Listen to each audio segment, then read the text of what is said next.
તો એક 8મા મહિનામાં એક સિનિયર સિટીઝન સાથે એક છેતરપિંડી થઈ હતી, જેમાં એમને એક અજાણ્યા નંબરથી વોટ્સએપ ઉપર RTO.APK ફાઇલ કરીને એક કોઈએ લિંક મોકલી હતી.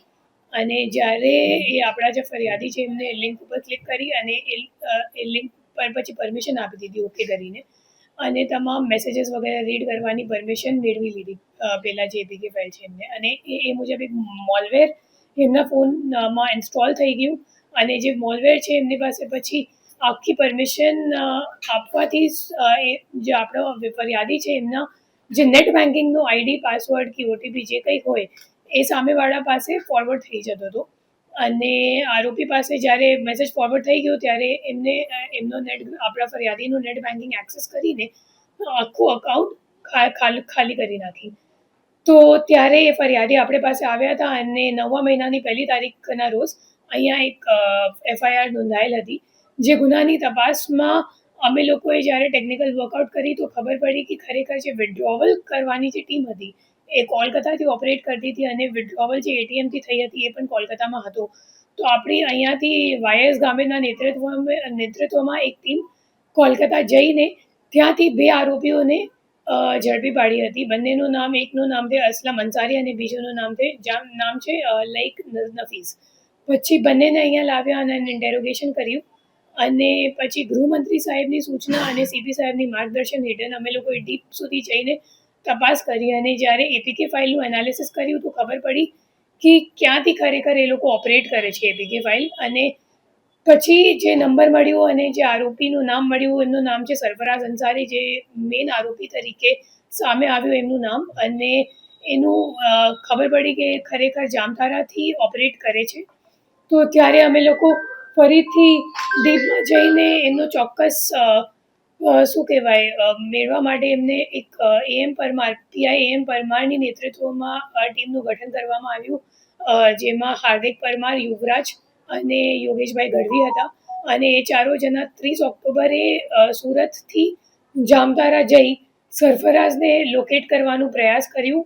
પછી 5-6 દિવસમાં જ્યારે અમે લોકોને ખબર પડી કે ખરેખર એ નવાદી દેવઘર જિલ્લામાં ખરેખર એમનું શું કહેવાય મકાન છે, રેસિડેન્સ છે, તો ત્યારે એ લોકો જ્યારે ત્યાં જઈને લોકલ પોલીસની હેલ્પ લીધી તો પછી આરોપી એલર્ટ થઈ ગયું અને એમનો ફોન બંધ કરીને ત્યાંથી ભાગી ગયું. છતાં આપણી જે ટીમ છે હિંમત નહીં હારી, અને ત્યાં હજી તપાસ કરીને હ્યુમન ઇન્ટેલિજન્સ મારફતે આરોપીને ફરીવાર લોકેટ કરી બીજા ગામમાં જે જામતારામાં આવે છે ફોફનાથ કરીને, અને ત્યાંથી લોકલ પોલીસ સાથે સંકલન કરી મિડનાઇટમાં એ લોકોએ મોટી ઓપરેશન 5 થાનાની પોલીસને લઈને ઓપરેશન કરી, અને બંને જગ્યા આરોપીના જે પોતાનું ઘર હતું એ જગ્યા અને જે જગ્યા એમને લોકેટ કરવામાં આવ્યું એ જગ્યા, બંને જગ્યા સાથે રાતોરાત ઓપરેશન કરીને આરોપીને ઝડપી પાડવામાં આવ્યું છે. અને 3 આરોપી મળ્યા, એમની સાથે જે 2 આરોપી છે એ બંને પણ ઝડપી લેવામાં આવ્યું છે.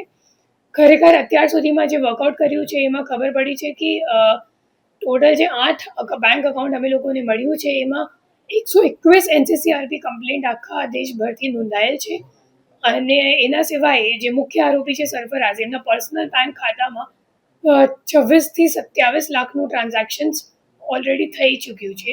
અને એ લોકો ખરેખર શું છે, સેમ જ બેંક એકાઉન્ટ લાંબા સમય સુધી નથી વાપરતા, તો એ લોકો તો ઘણા લાંબા સમયથી એ કામ કરે છે. તો હજી કેટલા બધા ફ્રોડ કરી ચૂક્યા હશે એ આપણને તપાસમાં સામે આવશે. એક મોબાઈલ રીલના આધારે આખો ગુનો ડિટેક્ટ થયો છે, શું છે વિગત? તો એમાં શું છે, અમારા લોકો પાસે હ્યુમન ઇન્ટ માટે કંઈ ક્લુ નહોતો, તો ત્યારે ખબર પડી કે સરફરાઝ ઇન્સ્ટાગ્રામ હેન્ડલ ઉપર કંઈક તો એમનો બાઇકનો ફોટા મળ્યું, તો બાઇક નંબરની આધાર પર અમે લોકોએ હ્યુમન ઇન્ટ ગેધર કરીને એમને બીજી વાર જે પ્રયાસ કરી એમાં અમે લોકોને સફળતા મળી. મેમ, કઈ રીતે આ ટીમ વાઇઝ કામ કરતા હતા? રહેતા જામતારામાં હતા અને વિથડ્રોલ કઈ રીતે કોલકાતામાં કર્યું? તો બેઝિકલી જે એપીકે ફાઇલ વાળું ફ્રોડ છે, તો આ તપાસમાં એ સામે આવ્યું છે, એ લોકો ભાગ પાડીને 3 ટોળકી બનાવી દીધી છે. અને એમાં એક ટોળકી છે જે એપીકે ફાઇલ ડેવલપ કરાવે છે, પછી સ્પ્રેડ કરાવે છે.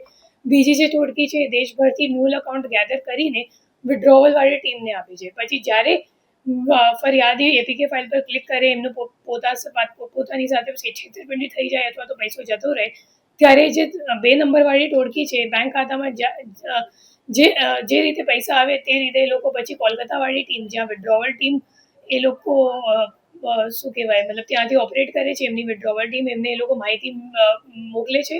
પછી વિડ્રોવલ ટીમ કોલકાતા ખાતેથી પૈસા વિડ્રો કરીને કેશ ડિપોઝિટ મશીનમાં નાખે છે અને કેશ ડિપોઝિટ મશીનમાં જે આરોપી છે એમના પર્સનલ અકાઉન્ટો બધા એ લોકો આપે છે અને પછી એ રીતે એ લોકો પોતપોતાની કમિશન કાપીને આગળ પૈસો મોકલી આપે છે. મેમ ત્રણેય જે છે એની પ્રોફાઇલ શું છે, કેટલા ભણ્યા છે કે આવી રીતે આ કરશે? એ બધા કોઈ તો મતલબ જે આપણો મુખ્ય આરોપી છે તો 9 ફેલ છે અને બીજા 2 આરોપી છે એ લોકો પણ 8 કે 7મા સુધી જ ભણેલા છે, એ લોકો વધારે ભણેલા નથી.